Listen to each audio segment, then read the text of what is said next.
खुलुमबाय स्टुडियो आं रबिन बसुमतारी बर' बिजोंजों फरायना मेट्रिक आनजादाव जौसिन नम्बर मोननो हानाय फरायसाफोरनो 20थि कमल कुमार ब्रह्म देरहासार बान्था 2022 नि फरायसाफोरनि मुं फारिलाइखौ दुलाराय बर' फरायसा आफादा फोसावबाय।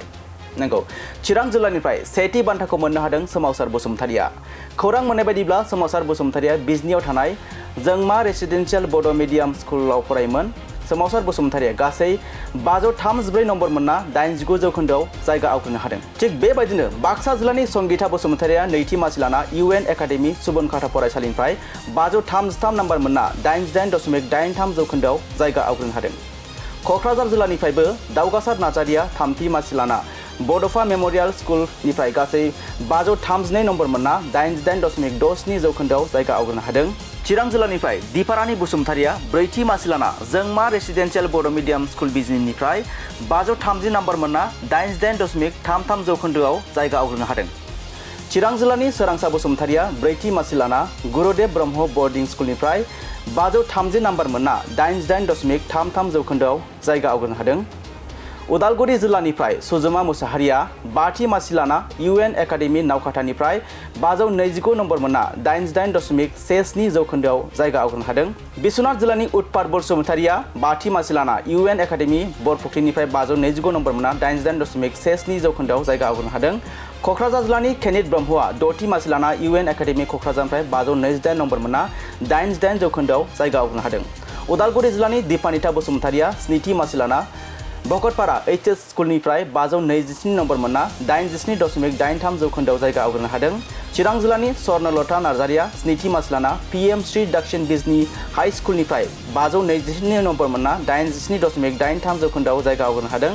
बाक्सा जिल्लानि अमिषा बसुमतारिया 8थि मासि लाना UN एकाडेमि जलगावनिफ्राय 529 नम्बर मोनना 87.67 जौखोन्दोआव जायगा आवग्रिनो हादों। बाक्सा जिल्लानि बिनिता ब्रह्मआ 9थि मासि लाना UN एकाडेमि सुबनखातानिफ्राय 525 नम्बर मोनना 87.5 जौखोन्दोआव जायगा आवग्रिनो हादों। बाक्सा जिल्लानि ओम प्रकाश मुसाहारिया 10थि मासि लाना UN एकाडेमि बागानपारानिफ्राय 524 नम्बर मोनना 87.33 जौखोन्दोआव जायगा आवग्रिनो हादों। आरो बाक्सा जिल्लानि सोरजि बर'आ 10थि मासि लाना UN एकाडेमि जलगावनिफ्राय गासै 524 नम्बर मोनना 87.33 जौखोन्दोआव जायगा आवग्रिनो हादों। खुलुमबाय। 2026 मायथाइनि मेट्रिक आनजादनि जों बर' बिजोंनिफ्राय जिफोर फरायसुलिफ्रा मोजाङै उथ्रिसारनो हाबाय बिथांमोननि गासै फोरमायथिखौ जों होनो नागिरदों। देग्लाय 2022 मायथाइयाव बर' बिजोंनिफ्राय गासै 15,984 फरायसाया आनजादखौ होदोंमोन आरो बेनि गेजेराव गासै 12,300 फरायसाया उथ्रिसारनो हादों आरो फेल जानाया जाहैबाय 3,274। सेथि मासि मोननो हादों गासै 2,828 फरायसाया सेथि मासि मोननो हादों आरो नैथि मासिखौ मोननो हादों 9,927 फरायसाया आरो थामथि मासि मोननो हादों 2,525 फरायसाया। 2025 मायथाइनि जि बर' बिजोंनि जि फिथाइ रिजाल्ट जों बेखौ रुजुयोब्ला जों नुनो मोनो थांनाय बोसोराव 16,027 फरायसाया मेट्रिक आनजादखौ लिरदोंमोन आरो देग्लाय लिरदों 15,984 फरायसाया। थांनाय बोसोरजों जों रुजुयोब्ला बर' बिजोङाव मेट्रिक लिरनाय फरायसानि अनजिमाया देग्लाय खम जादों आरो जुदि जों सेथि मासि मोननाय अनजिमाखौ जों जुदि रुजुयोब्ला थांनाय बोसोराव मोननो हादोंमोन 2,845 फरायसाया सेथि मासि मोनदोंमोन थांनाय बोसोराव देग्लाय मोनदों 2,828।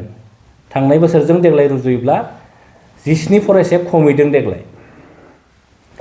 आरो जायफोर फरायसाया अल आसामाव बर' बिजोंजों फरायनानै 10थि मासि आवग्रिनो हायो बिथांमोनखौ दुलाराय बर' फरायसा आफादा 2002 मायथाइनिफ्रायनो जोङो बर'नि सासे गेदेमा थुनलाइगिरि लिरगिरि कमल कुमार ब्रह्म बिथांनि मुङाव जों बान्था बावनाय जायो आरो देग्लाय बेयो फैयै फैयै 20थि जाबाय आरो बे 20थि कमल कुमार ब्रह्म देरहासार 2022खौ देग्लाय गासै 14 गुन गोनां फरायसाफ्रा देग्लाय बे बान्थाखौ मोननो हादों।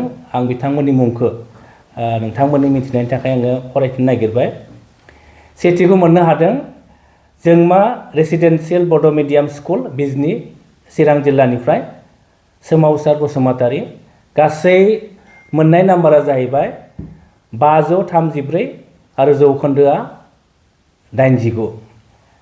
नैथि मासिखौ मोननो हादों UN एकाडेमि सुबनकाटा बाक्सानिफ्राय संगीता बसुमतारी गासै मोनदों 533 आरो जौखोन्दोआ 88.83। थामथिखौ मोननो हादों बड'फा मेम'रियेल स्कुल क'क्राझारनिफ्राय दावगासार नार्जारी गासै मोननाय नाम्बार 532 जौखोन्दो 88.27। ब्रैथि मासियाव सानै फरायसा दङ। गिबियाव मोनदों जोंमा रेसिडेन्सियेल बड' मिडियाम स्कुल बिजनि चिरांनिफ्राय दिपारानि बसुमतारी गासै नाम्बार 530 जौखोन्दो 88.33 आरो मोनदों गुरुदेव ब्रह्म बर्डिं स्कुल चिरांनिफ्राय सोरांसा बसुमतारी।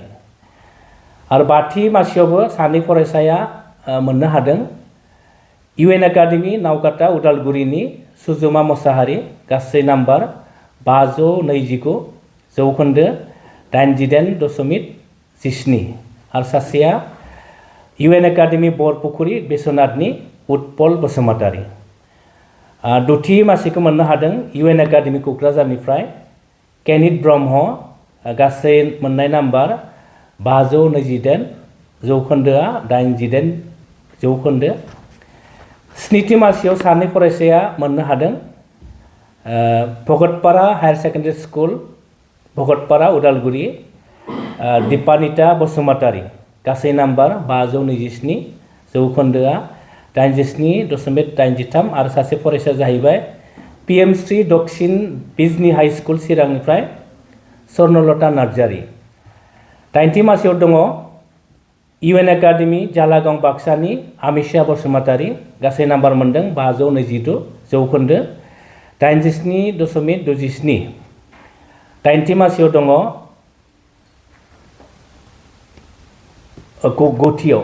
गुथियाव दङ UN एकाडेमि सुबनकाटा बाक्सानि बिनिता रानी ब्रह्म गासै नाम्बार 525 जौखोन्दो 87.5 आरो जिथि मासियाव सानै फरायसाया मोननो हादों UN एकाडेमि बागानपारा बाक्सानिफ्राय ओम प्रकाश मोसाहारी गासै नाम्बार 524 आरो जौखोन्दोआ 87.33 सोरजि बर' UN एकाडेमि जालागाव बाक्सा। जायफोर फरायसाफोरा 2022 मायथाइनि 20थि कमल कुमार ब्रह्म देरहासार बान्थाखौ मोननो हाबाय बिथांमोनखौ जों दुलाराय बर' फरायसा आफाद हिसाबै बरायबाय आरो बिथांमोननि इयुना जेन आरोबाव फैबाय थानाय आनजादफोराव आरोबाव साबसिन उथ्रिसारनो हायो आरो बिथांमोननि थांखियाव सहैनो हायो बेखौनो जों दुलाराय बर' फरायसा आफादनिफ्राय मिजिंथिबाय। आरो जायफोर फरायसाफ्रा देग्लाय 2022 मायथाइनि मेट्रिक आनजादाव बर' बिजोंनिफ्राय मोजाङै उथ्रिसारबाय बिथांमोनखौबो जों दुलाराय बर' फरायसा आफादा जों बरायहरबाय आरो बिथांमोननि इयुनाव जेन आरो साबसिन जानो हायो बेखौबो जों मिजिंथिबाय। आरो जायफोर बिमा बिफा फोरोंगिरि आरो जायफोर दिथागिरिफोरा बर' बिजोंनि मोजां रिजाल्ट खालामनायाव मदद होबाय बिथांमोनखौबो जों दुलाराय बर' फरायसा आफादनिफ्राय जोङो साबायखर बावहरबाय।